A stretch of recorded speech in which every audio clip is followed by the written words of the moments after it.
Le marché de gros à l'échelle nationale est le deuxième marché de gros après Rungis. Rungis qui est vraiment à une toute autre échelle.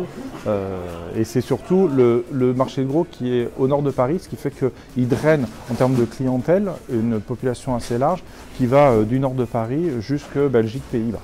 Le nombre de clients qui peuvent venir sur le marché de gros, c'est environ 2200 clients, dont 2 tiers qui viennent sur site et 1 tiers qui peuvent être directement livrés chez eux. Parce que dans le métier de grossiste, il y a 2 métiers. Il y a le métier de grossiste au carreau, celui qui vend sur place, et c'est vraiment la plus grosse activité qu'il y a ici. Mais il y a aussi les grossistes qui expédient directement. Le volume de produits qui est commercialisé sur le site, il est de l'ordre de 200 000 tonnes par an. C'est-à-dire 200 000 tonnes de produits qui arrivent et 200 000 tonnes de produits qui ressortent. Il y a une autre dimension. Ce qui a changé, c'est d'abord le Mines de l'Homme a été privatisé. C'est-à-dire que la moitié des grossistes aujourd'hui sont propriétaires du Mines de l'Homme et l'autre partie du Mines de l'Homme, qui maintenant s'appelle donc le marché de gros, appartient à la SEM Agroalimentaire. Et l'autre dimension, c'est que la SEM, en complément du marché de gros, devient un site d'excellence sur le territoire de la métropole.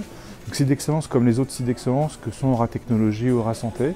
C'est-à-dire qu'il y a un vrai domaine, il y a un vrai sujet d'animer la filière agroalimentaire, d'innover. Et donc on héberge sur place un incubateur qui crée des startups, qui accompagne les startups dans la filière alimentaire. Et on a aussi toute la relation avec les acteurs alimentaires et les acteurs du monde de la recherche et du monde universitaire.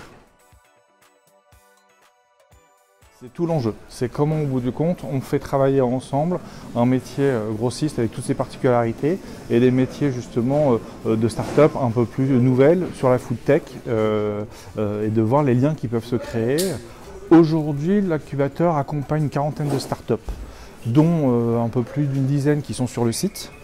Le site d'excellence alimentaire sur le territoire de la métropole, c'est le dernier né. Il a été créé en 2019, donc il a vraiment vocation à se développer de façon assez importante dans toutes ses dimensions, qu'elle soit le développement de la filière avec les grossistes et les acteurs de la filière, qu'elle soit dans le monde de l'innovation avec les startups, mais aussi dans le monde de la formation et de la recherche.